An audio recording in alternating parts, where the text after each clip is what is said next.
This is the episode on rich versus poor relatives. I will present a series of prompts that then my guests will either agree or disagree with. We'll go ahead and discuss that prompt before we reset for the next prompt.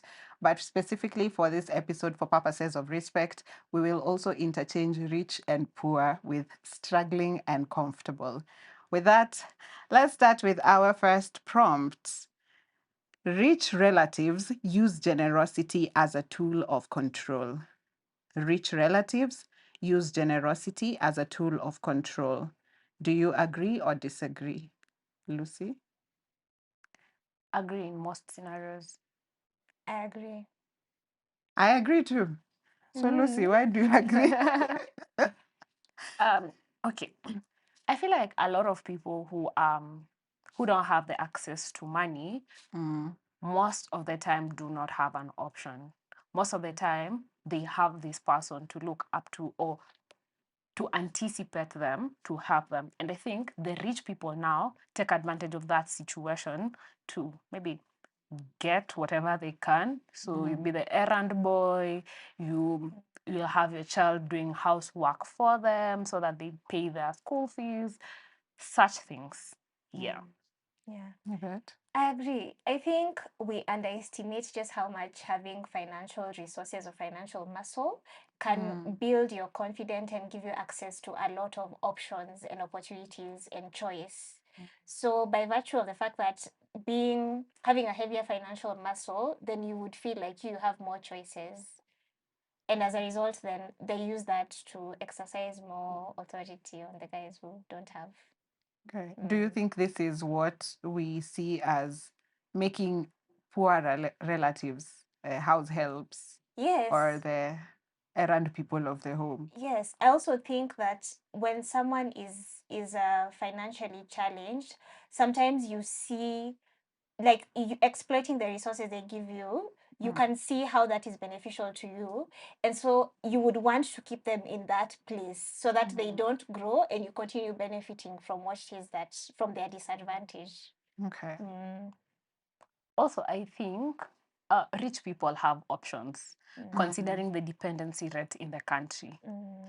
Which means if you're not going to, in most scenarios, if you're not going to be to adhere to what they put up, then it means they can easily pick some other family or some other person who is similarly in the same situation to offer what they want to be offered to, I guess. Yeah. Okay. I agreed mostly because of the same dynamic that you've spoken about, but also because I see some level of offense taken when the person who's being asked for this, what's most of the time is presented as a favor. Can you run to town and pick me this?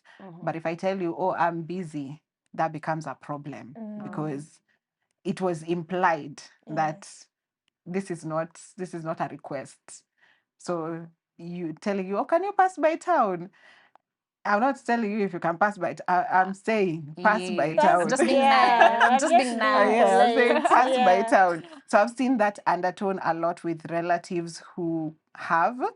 And that's why I say it's a tool of control. And you can see, and also if you see in family dynamics, I think most probably even, I don't know if you'd agree, I feel like most people work hard to be the successful one in the family so that they can be the ones to say what goes where.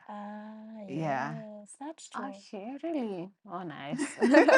Like, if people actively work hard so that they can make such decisions, that's crazy. But yeah. Because you see, there's a level, maybe I'm outing my family or I don't know, but there's a level of almost like subtle celebration when the rich one sort of struggles at some point, and it feels like someone should take up that mantle, who now is the more capable one to now tell us what Yes, to what do. to do. So it gets to a point where, because I once experienced, when you go to Matangas, you'll see the most. It was a situation where you've now gone to this to what is it called, the preparations before the day of the Yes, which is the funeral. So matanga, yeah, because the there's funeral so is the many. mazishi, Oh, the funeral is Yes, mazishi. yes. So there's so many things happening during that period too.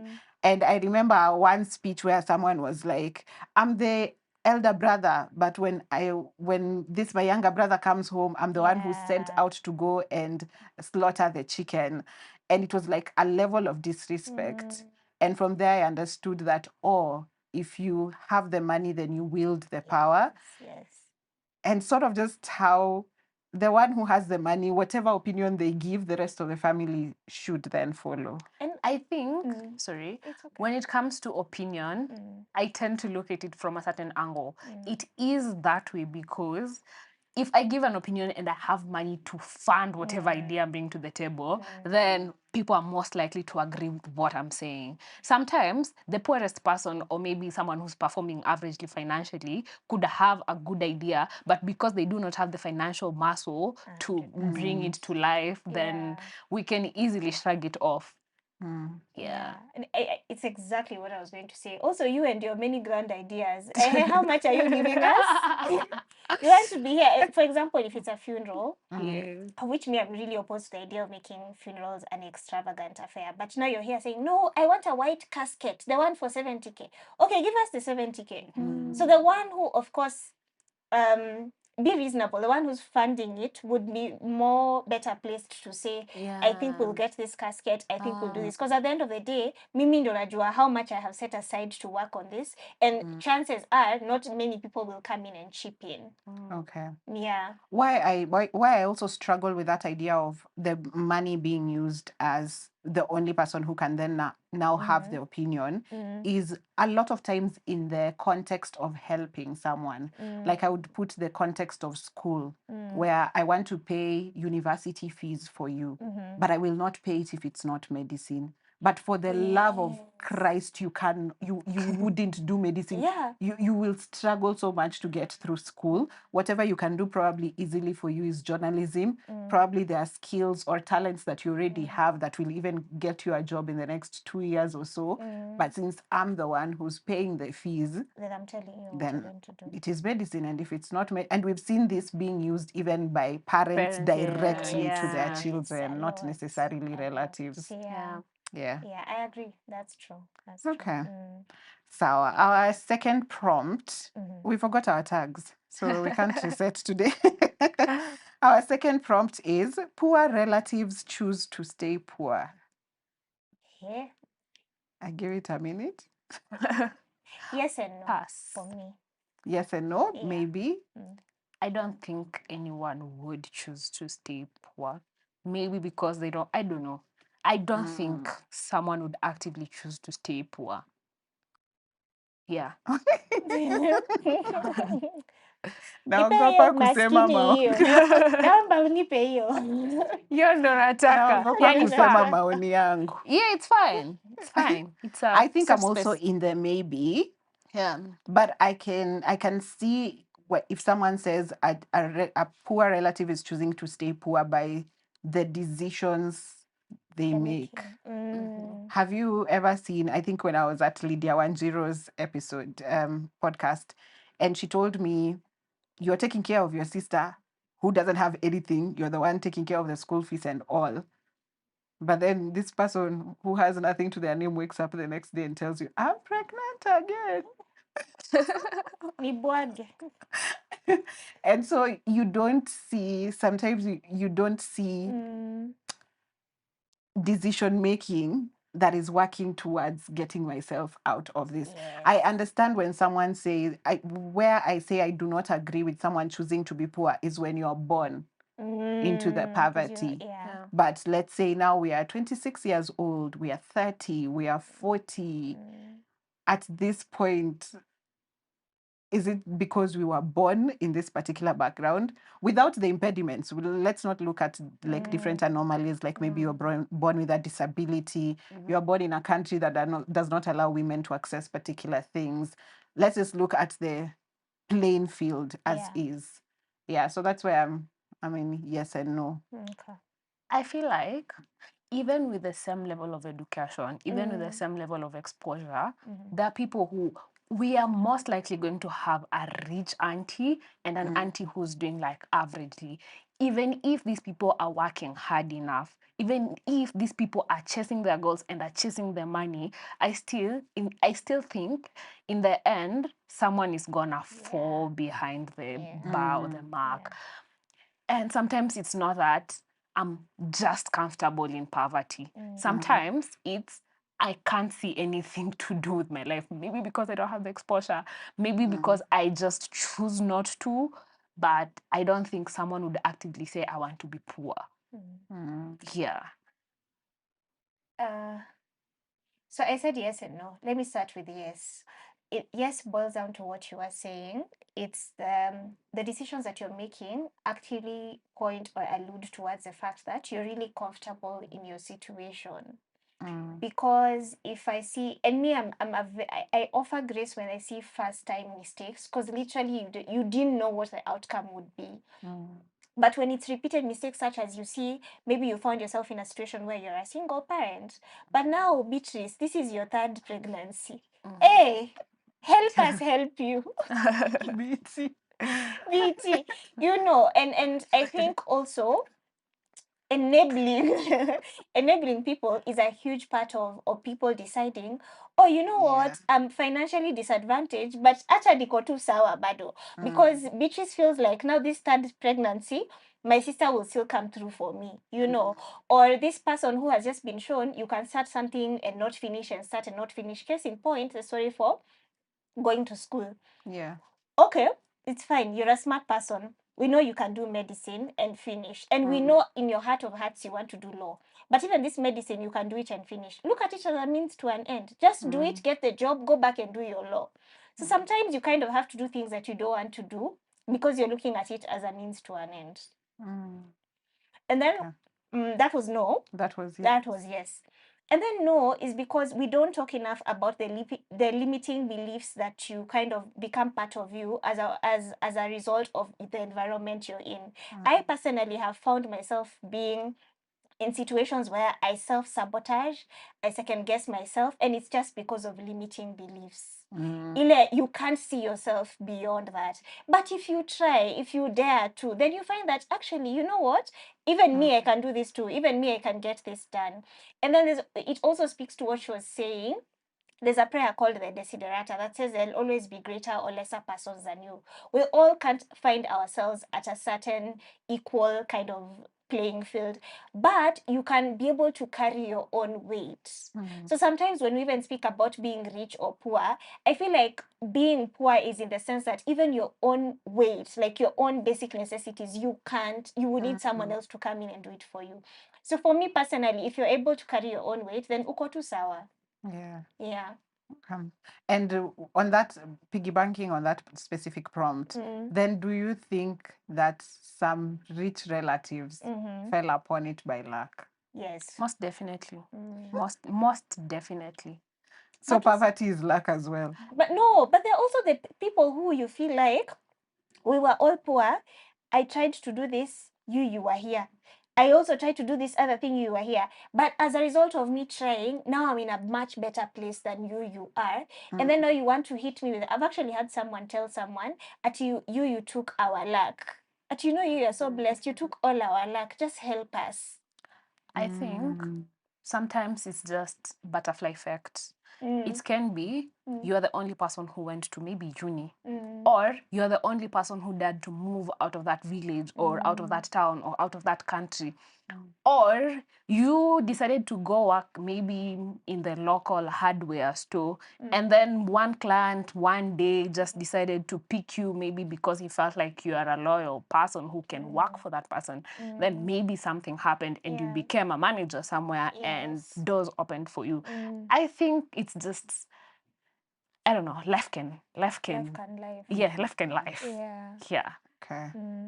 I don't know how. It's a very Life can life. it's a very, I guess, nuanced point. Is it? Yeah. No, I don't know. Hi.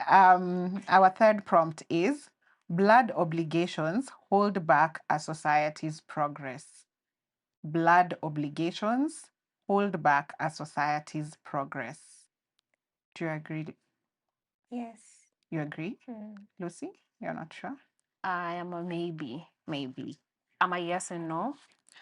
I think we can look at that from a black tax point of view, that consistently like money flows backwards. I make money, but then I have to build my parents a house. I have to take care of them. I have to know what they're eating. I have to know all that, such that I don't build myself to the extent that I anticipate that when my kids grow, they're also going to give back to me or give back to me as the society. Yeah, I can look at it from that angle.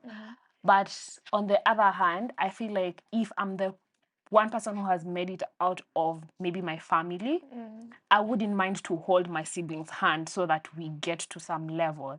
At a point in time where maybe something strikes the family, you're not the only person who can solve a problem. You're not the only person who can think. Like, without you, there is no meeting that can be held. Without you, there's no money. Without you, we are back to where we were. I feel like it can be both. We don't have to go to the extremes of I'm overdoing it from for the past generation to the extent that I'm not building myself. While at the same time, I cannot say I'm not going to get a medical cover for my mom because that's black tax.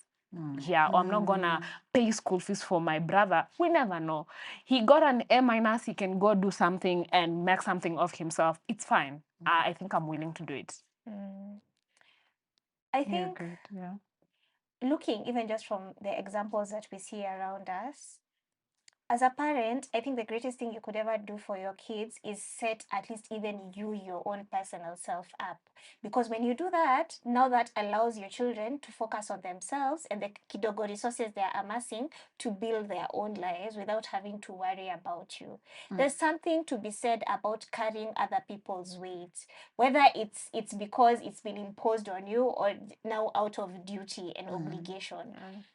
I feel like a lot of people would build more, be less stressed, live their lives more freely if they didn't have to carry the weight of other people on their shoulders, especially close family or even their own parents and even grandparents. So I think it would be really good if people could just set themselves up in a way that at the very least they can carry their own weight, then that sets the other person up for being able to just do their own things and help if and when they can. Yeah. I think black tax would be the biggest point on that particular prompt. But when when I prepared this prompt, the first thing that came to mind was an experience that I have in my family. Same. Passive aggression here. No, it's not a bad one. So this one, even them themselves, they know it's bad manners. Stop doing it. But in my family, there's it's happened twice where during elections we're told, Ebu, Uncle Nani is vying in Oyugi, so change your votes. Go and vote there so that we give him the numbers. But you do realize at this time when you're calling me to change the vote, this is the first time I'm hearing of this person. I don't know their character. I don't know their track record. I don't know what's in their portfolio. So at the end of the day, you might find that mtu wetu culture puts people in positions where they're supposed to make decisions for a population of people, in this case, maybe a constituency because it's an MP. Yeah. And that holds us back. And I was just thinking, that's So one fanya way. tu ni mtu wetu.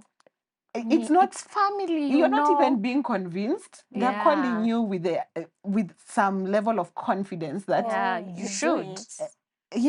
like, hello, Yvette is buying in Nairobi. Ebu. So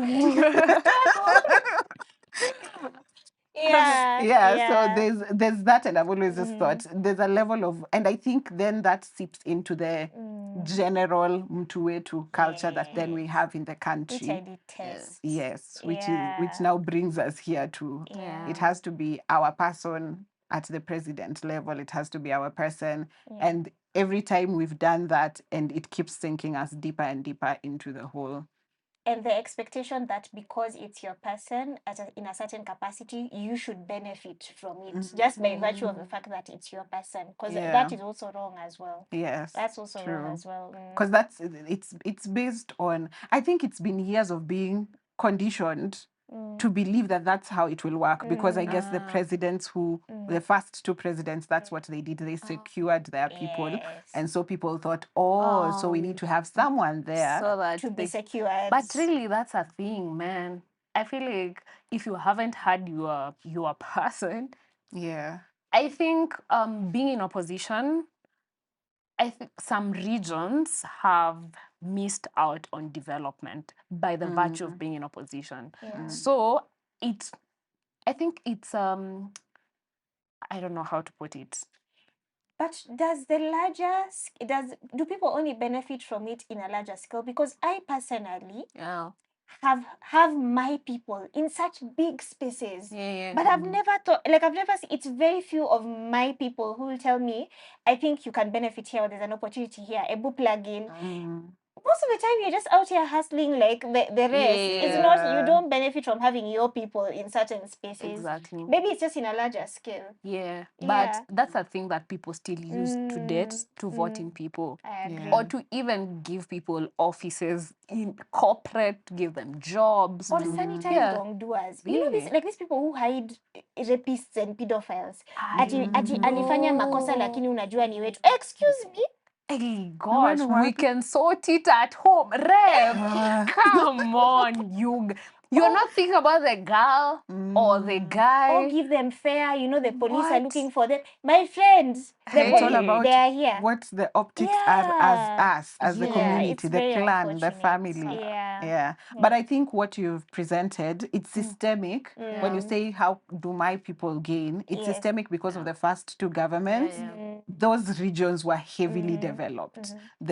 Whether you look at things like tarmac roads reach to those places way earlier. So you're looking at the infrastructure more than one-on-one beneficial, even like education, whatever. even jobs, even like how these people are in the current day. People say colonial advantage. There was also that. So access to opportunities and access to opportunities. Yeah, that's true. That's true. Makes sense. The entire police force belongs to one community. Habari zenu. Najijua. You know. Yeah. So our second last prompt is rich and poor relatives can maintain strong bonds despite differences in social status. I agree. Rich and poor relatives can maintain strong bonds despite differences in social status. Most definitely. However, I feel like a lot of people, a lot of Kenyans lack some level of emotional intelligence for them to clearly demarcate that I can treat you as an individual and not you as the poor relative who needs help from me.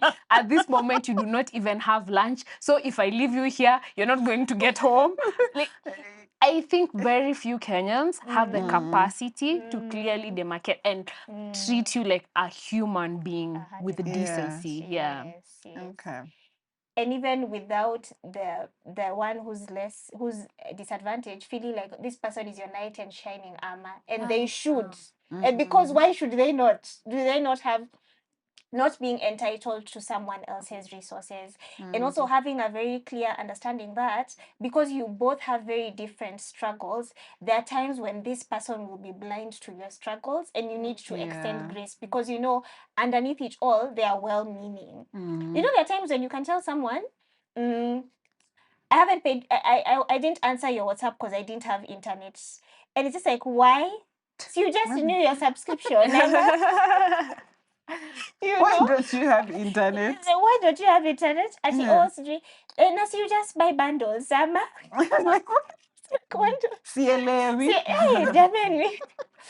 So sometimes that can come off. It can breed, such comments can breed subtle resentment. So you need to be able to have the discernment to know this person's reality is not the same as mine. But also as you become closer and closer, then you also need to start being sensitive to each other's realities. So then after commenting that one time, the richer relative needs to understand, juu ya huyu situation ako pia yeye by then anaweza kosa kurenew subscription. So kusema vitu kama Nasi, you just renew, will come off insensitive. So over time, learning each other and extending each other grace. Okay. So that you're also not there telling someone, we unalia na uko kwa Range Rover. Afadhali we unalia na umelona. That's true. So there's a learning to be sensitive to each other's realities, and at the bottom of it, it's just you're well-meaning and you genuinely care about each other. I think that would work. I think in our society, a lot of people are very keen on being sensitive around financially disadvantaged people, but we never talk much about how these other people take Yeah. advantage of the other parties who are doing Yes. pretty Who are doing well. well, Yeah. They look at them as their bag of gold. Every time I want, I'll just come and dig and get the Yeah. gold. Every time they see, they don't check up on you, they don't do nothing. And I see that a lot of people complaining about the same on TikTok, on social media, people talking about their parents. It has been like really Yeah. messy. Like, I'm blocking you all because the only thing you see is my money. Your Don't carry. ATM. Especially guys Yeah. for Yo, diaspora. am I Yeah. your ATM machine? It's crazy. I think it's Yeah. crazy. Because when you get a call, you just know they want something. It's never Yeah. how are you? You know, I just thought about you. It's always an underlined need. Yeah. So Yeah. there's always that tension That's a good between call I'm doing out. well and I'm not. So yeah. That's a good call out. I agree. I agree. I just heard you because me, I disagree. Tell Go us more. on. Me, as an EQ coach, Yeah. in my book, Can I Unsubscribe? I think it has the same dynamic as I also advise people within friendships to stay within the same social status so that it doesn't breed the resentment that you're talking about. Yeah. And it takes both of you having a very high emotional intelligence, as you said, and both working towards wanting this relationship to work. Yes. And I don't see too many success stories of that type. It's very difficult for both of you to carry Yes. the urge to make this friendship work despite us not being at the same level, because those seasons that you have to understand each other are too many. Yeah. And like, so this is not it's something that I wouldn't advise, whether it's a romantic setup, whether it's a friendship setup, a family setup. Yeah. There are going to be more rocky days than smooth days. And it's I'm just I don't know about it. And the entitlement, maybe you might find someone, the struggling person is also trying to work, but the comfortable person also feels like you need to work at a particular pace. Like you need to get here, you need to get here. While the other person who's also quite comfortable, the struggling one might just be like, I beg, you're crying in a Range Rover. Let me tell you, I think I have been that friend, and at some point, I was the one saying I can't afford. I can't afford that at the moment. I can't. And let me tell you, that thing can be draining. The fact that you're acknowledging it to yourself and you have to acknowledge it to others. So you're the one who's always canceling plans. It's just, I don't know, it needs some level of grace to yourself and even from people, and of course to your friends, from you giving them grace and them giving you the grace as well. It can be crazy. As you were talking, I remembered something. We also don't talk about enough. Maybe these two people understand each other's dynamic na wako sawa, and then there's the voices behind. So there's the disadvantage on being told, nani anajifanyanga hapa rafiki yako na hata hizi kukusaidia uomoke. And then huyu mwingine sijui unaongeanga na aje na nani na hata hakuna mahali anaenda. There's external voices as Yes, well. which can be really loud. Yeah. Because I know you're always put in a position where you have to keep defending the relationship. But you people don't know them like I do. Imagine they're not like that. Yeah. And also one thing that I'm very cautious of is as much as both of you really want this to work, there will be so many instances of charity with the one who's comfortable. Because even sometimes, yes, it's not coming from a bad place, but how many times will you not afford and I take you out? I know. I can't afford. It feels bad. Yeah, a lot for the person giving, but the person also taking. receiving. You get tired at some point being the one who's always the charity, the one being carried, the one being carried. So I have a problem with that dynamic in whatever relationship, not relatives only. But I also feel in my case, I've been the poor and the rich relative, so I'm lucky like that. You can understand. And I can understand the pressure for, and I think at the time when, I wouldn't say rich, but more comfortable, it was just that a lot of times when I would interact with now my friend, my cousins who we were buddies at the time, but then everyone took their own whatevers. But then every time I get to interact with them, it's just like, and all of you, when will you have a child?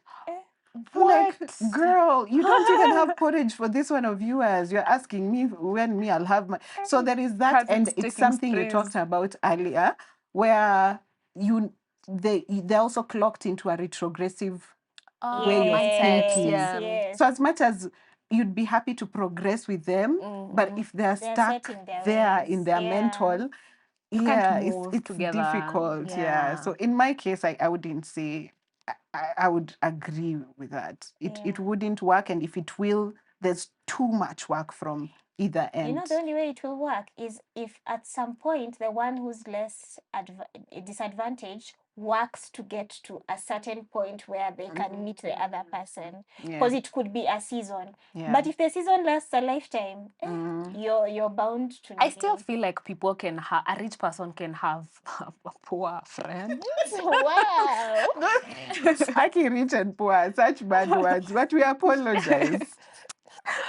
Yeah, I still think it's possible. Just Yeah. that you guys can be intentional about focusing on things that you guys have in common. In common, yes. Also, I feel like we do not have a culture as a people to have conversations in our relationships, not just romantic, but even friendships. Yeah. Friendships. How many people are willing to sit down and say, "Hey, Manzemi, things are not working for me." Some of us just wanna go and close the bedroom doors, cry, and then come with wigs and iPhones and put up lipa a mdogo mdogo front. because we want to fit. We want to fit Hey. in. Yeah. Crazy. It's crazy. People don't want to have conversations. And given the cut of culture, you just feel like you're not comfortable. You just run away from the conversation and say, that's not for me. But Yeah. really, is it not for you, or you don't want to have the difficult conversation? And also, let me just share a nugget, because as a person who's on the disadvantaged side, now we'll call the poor relative, always have something to offer. It might not be monetary, but always have something to offer. Make sure there's an element of reciprocity. Yeah. So that even if you're not bringing so much money to the table, there's something that you have of value. And yet, after when we're in a family setup, we know even if this thing that Nani normally has to offer, money can't buy, but we would need them to come in and do this. Yeah. So even in that dynamic, that relationship, that friendship, have something to offer. You have something to offer as well. And I was just wondering, what are your thoughts on, because we've talked about this dynamic. Yeah. For it to work, maybe the one who's disadvantaged is the one who will work to probably match up to a particular point where you feel like there's more in common for you guys. How then do both of you handle this dynamic if it's the rich one who falls? That From is crazy. grace. From grace. Sasa mbona anaanguka why? I think for me si alipanda ngazi. Na ukamngoja chini.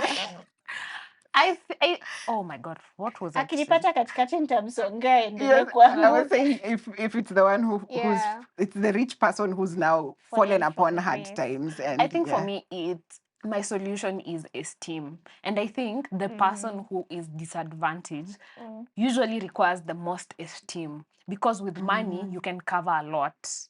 Without money, I know as a rich friend or a friend who's more comfortable, friend, relative, I still feel like there is some level of work that you need to put in the relationship. Like Vuta this side, they Vuta the other side, and then you guys meet somewhere in the middle. I get that. But I'll always recommend self-esteem for someone who's disadvantaged. If you do not have self-esteem, you are always proving yourself. You're always feeling bad about being wherever you are. You're probably never going to have the energy to even work or even think that the friendship will ever flourish. Utakuwa tu unaona from a point of, I don't think this person values me, or maybe they're dangling their money on my face, or whatever case may be. Yeah. So I think for the person who's fallen from grace, like now you had money and you don't have as much money, or you're like completely disadvantaged financially, what you don't have, especially if you've had money all your life, is grit. Because one thing struggle will teach you is grit and learning to look for options. You know, having plan A, B, C, D, and always thinking, I know it's hard, but I can work around it. So then now it's your turn as a person who's been on the disadvantaged end to teach this person how to help you. survive. Yeah, true. Teach them to cope. Tell them it's not the end. I've been broke all my life. Did I die? We know even if I'm you're broke, you'll be here. okay. Alive and kicking. Then Yeah. cool for you. You know me, I'm not like you. I'm not used to Mine. poverty. But me now, when you crazy. start resorting to comparing so that you can boost your ego, or unaanza kujirumia for too long, peace. It's been real. That's the other thing that I was actually talking about, because I've had certain experiences where the dynamic seemed perfectly fine when they were doing well, but when they fell, you met a whole new person. That character now who doesn't have is not the friend you had when they had. And that's the real So they can only take it when you are at a certain level.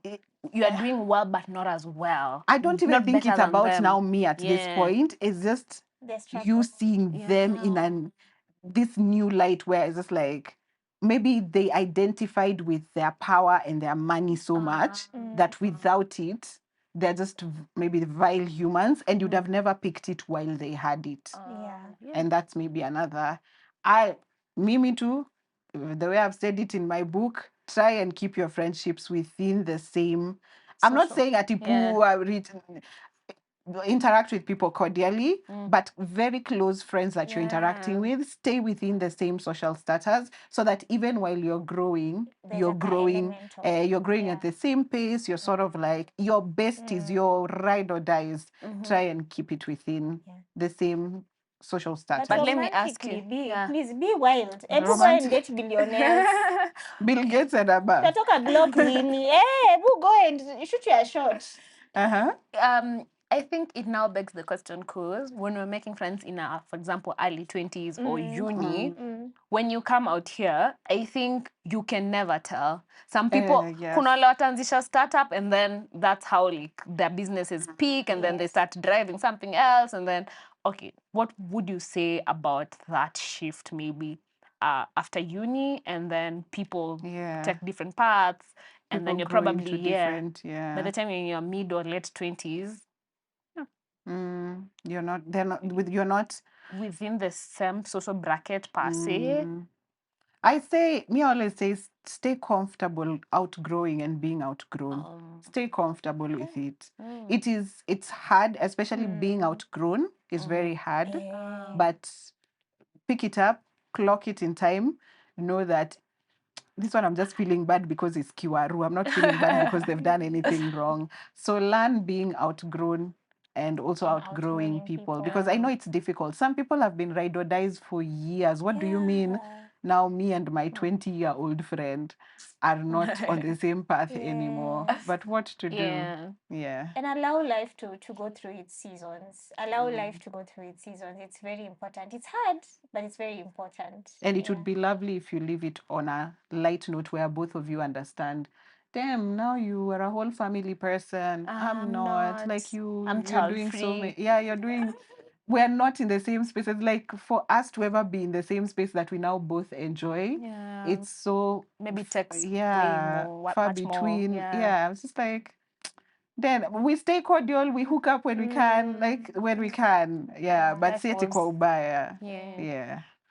I think rich people should also hold space for other people defining their lives the way they want to. I've seen rich friends and relatives impose their ideas of success on people who are less advantaged. Maybe for you, success is being comfortable to a certain extent. You don't want to be a millionaire, billionaire. But now there's this millionaire friend of yours. Apana, me nataka succeed. Nataka kuwa millionaire. And it's just like, that's not for me. That's not my dream. Yes.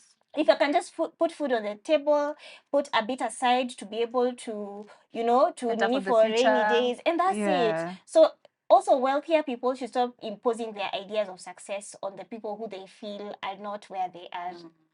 It's the we need to buy defenders. We need to buy Range Rovers. I don't even know a defender. I know Uber colors by their color. You are telling me defender. A defender, yeah. All right. You had something to say? No. All right. Our last prompt, and this is our EQ point.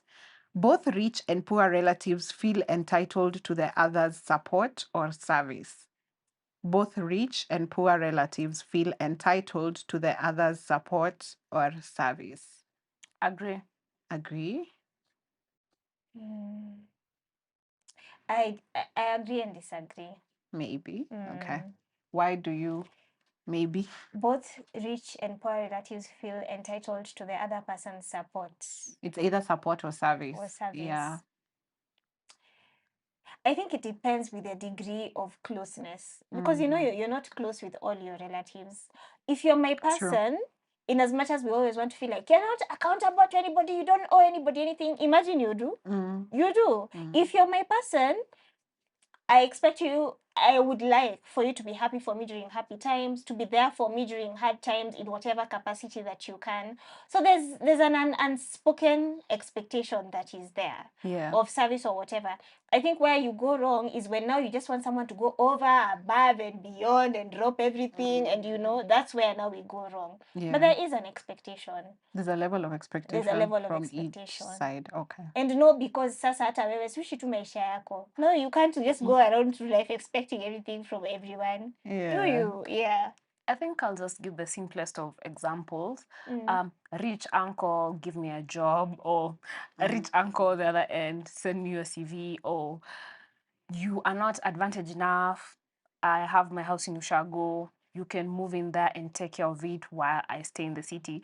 I think they expect someone who's not doing well to do that in Ushago for them, while this person who's in Ushago or any random relative who's maybe in nuclear or extended family and is not doing well financially would expect the rich uncle to maybe do some 1, 2, 3 to get them a job or to pay the child's school fees. And if they don't, it feels like anakuanga na roho chafu, anadhani mpandagazi ushuka ama nadhani hazitaisha. Like there's some level of you should do it because you have made it, do it for us, serve us. There is that level of you should do it. And I think most people don't realize that at the end of the day, even if I'm rich and I'm capable of educating the whole village, it's up to me to choose whether I want to do whatever with my money or take your kids to school. You had the choice to not get the kids, or you had the choice to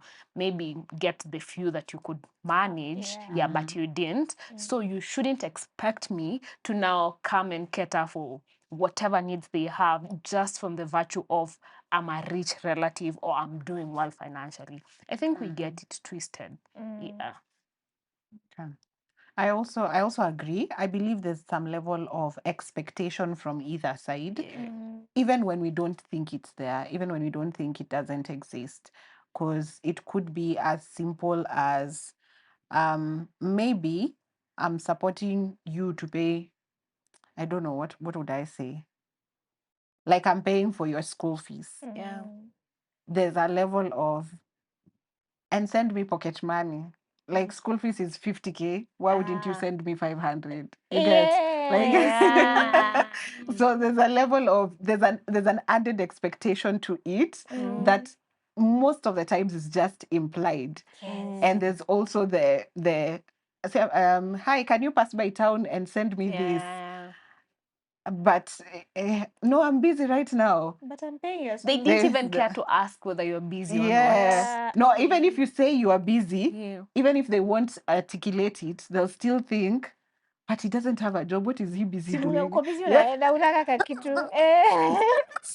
So it's a thought that will occur in their head, whether it is articulated or not. But I feel those expectations are there, both from people who expect to be helped or people who are helping. And a lot of times, I think where you really see it or where you really feel it is when one of you or your a close family member is sick or death is impending. You find yourself, as much as you're the kind of person who, me, I don't rely on other people. I know relatives don't owe me anything. It's more evident when, say, when there's struggle in the family. Now the struggle is real, and you might not still ask, but usually you feel like, hey, damn, it would be nice if like this is, I saw someone in my comments when I talked about Georgina Achieng, the girl who called out her relatives at the funeral. She was like, I took care of my mom by myself. And someone said that, like, she didn't understand how the relatives didn't come through, because that was not just Georgina's mom, that was their sister. Like, before I'm your mother, I am someone's sister. Yeah. So you mean that means After nothing. your sister, you Yeah, wouldn't like, come through for yeah, them, so yeah. there's that blood obligation that's there. It's not always About it's not always implied, but and I'd like to know, first thing before we close, because that was the last one, Yeah. and we have our EQ point now. Mm-hmm. How do you feel about this? Because it's a very specific incident that has happened in multiple times, where someone is sick, say your dad is sick, and you need the money for treatment and all of that, and no relatives come through. But then the minute your dad dies, the relatives offer a certain amount of money for a piece of land, for part of the land, so that you get the money to bury him. It's a very common incident I have seen. I'm fortunate to have had, I'm an only child, so I'm fortunate to have had that conversation with my mom. And my mom has always told me, never be intimidated about logistics za kunizika. Because the good thing is, in our village we have a kachama where we contribute every month. So at least there's a certain amount that will be allocated to you when you have a funeral. Second thing is, and I'm glad my mom shares the same sentiments, we don't feel too deeply about funerals. So it's those ones for wakikukula kichwa, wrap me in a sheet, weka mimi kwa mchanga. From the soil we came, from the soil we shall return. It's not that deep, yeah. So that's not something I feel me personally would bother me. It's not. I think Sasa, the only thing is dealing with the people for, I can't believe she decided to, I can't believe she would do that here. But I've always never been bothered about that. Yeah. Because shamba nayo siwapei. Afadhali nimrushe kwa mchanga. I would never. I would never. Such a thing. Yeah. I think for me, a lot of people are just not intentional about a lot of these things, be it relationships, be it showing up. Most of the people who changa to just for the next time, ikifika time yao, wakwe, like, it's for them. Yeah. They want to changa 1,000 just for nilichanga, not because I want to do it. And I think death comes with this ka deep feeling, yeah. Oh my God, it's over. I no longer have to show up for them. And maybe they kept postponing. I'll go see them. I'll changa. I'll send some money. I'll do this for the family. But then they didn't do it. But when death hits, I think at that point, it really gets people.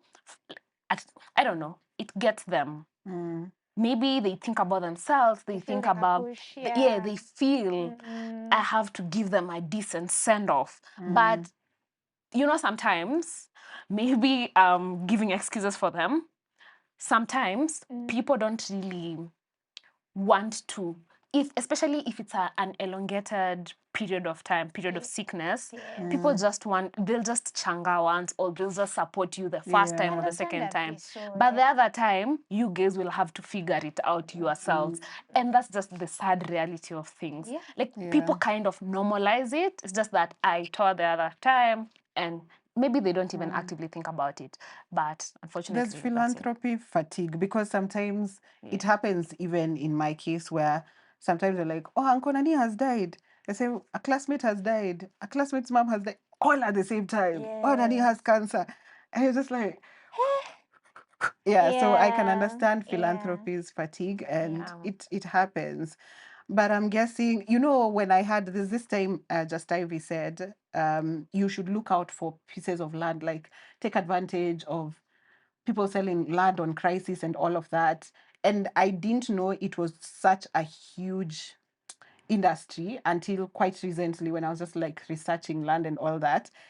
And that is where it occurred to me, oh wait, this land sold on crisis, are people selling land so they can get money for maybe like illness or treatment. burials. And it just started to occur to us, but crisis land, like that's Nini, It's a that whole industry of industry. crisis land, that's basically it. And I'm just like, I don't know. It's like, It's like selling things for someone when they've been auctioned. Yeah. Na hiyo TV mmesema ni pesa No, ngapi? it's not. No, me, I was thinking me as the end user, you as the end me who user, buys yeah. the land and is like, oh, it's cheap, and I go. It could be like iPhone users. It's blood money. There's someone in Congo. Yeah, There's yeah. a child in Congo mining cobalt. So that's the entire process. Of course, it's very layered when I was thinking about it, but it just occurred to me, oh, this is the crisis land people talk about. But so, you know how it hits different when someone close to you has been eyeing that piece of land you people have on the road, and they haven't been as vocal, and yet they're close to you about your crisis. And then when you're there, like, wow, guys, okay, well, I guess amekufa sasa. Now I need to offset the medical bill. Then this person comes to you and tells you, actually, unajua, at that piece of land there, I can buy it so you can get this money that you want. Surely. And can you imagine the people, like the lawyers or property agents who now work in that field? They literally scout for crisis within people's bomas. And it's crazy. Wild. Yeah, also It's to like comment shopping for a on job at Lee Funerals. Kwa obituary. Si kazi mbaya, by the way. to comment on that, I Yeah. think Georgina, she's bold. Yes. Yeah, Yes, and yes. I'm not gonna say it was like a wrong thing to do. I think if they deserved it, well and good. If you have the confidence and you have the audacity, call them out. Me, I would even rob them of the opportunity to come to their funeral. Yeah. Because do you know how it feels when maybe you've been in crisis and you don't even want the financial help? You just want someone to sit with you, to relieve you. And then that's the day people want to come with their new clothes. They want to give nonsense speeches and they haven't seen your mom for months. Yeah. They haven't reached out to you for months. You wouldn't even have the pleasure of attending the funeral. Because she actually said it. It wasn't that I was expecting you to help. Yes. But now don't come to the burial and claim like you we were are with here. this person, we helped. Absolutely Don't not. claim it. You can come to the burial and pay your last respects. And it is what it is. Yo, that's a heavy one. But at least this episode has an EQ point. We have agreed, at least 2 people have agreed, 2 out of 3 have agreed that both the rich and poor relatives feel entitled to others' support or service. Yeah, so it comes from both sides. We'll finish it off with a game of Mashilingi Kichwani. So this is, we have 4 categories that you can play for a certain amount of money. Choose what category you want to play for and for how much money. Whatever you get from this proceeds, if you get the question right, whatever you get can be redeemed at buyolive.com for any EQ tools or services. So we can start with Yvette. What category do you want to play for? Who said general knowledge, sharing, pop culture? Sharing is fine. Sharing for how much money? For 80 bob. Sharing for 80 shillings. Yvette. Batello. What is chungli? Hey, jamani. That is wild. Kuna options. Yes. A is genius. B, run fast. C, very strong. D, try again. My lord. Chungli. Chungli. Chwaka. Changli. Chungli. The options again, please. Genius, run fast, very strong, try again. I'd say very strong.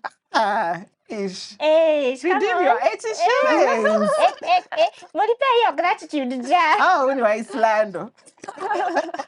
Na venye nada nyingine mimi nikadem kazini Baby girl. Nisinione hivi. All right, Lucy, what category do you play for? I'll go general knowledge. General knowledge for how much? 100 bob. Ish. We are not here to play. Let's go. General knowledge for 100 shillings. Oh my God, guys. Lucy, who orchestrated the coup to oust Daniel Arap Moi in 1982? Hezekiah Ochuka. Huyu anajuanga answers zote. Ulikuwa shule gani?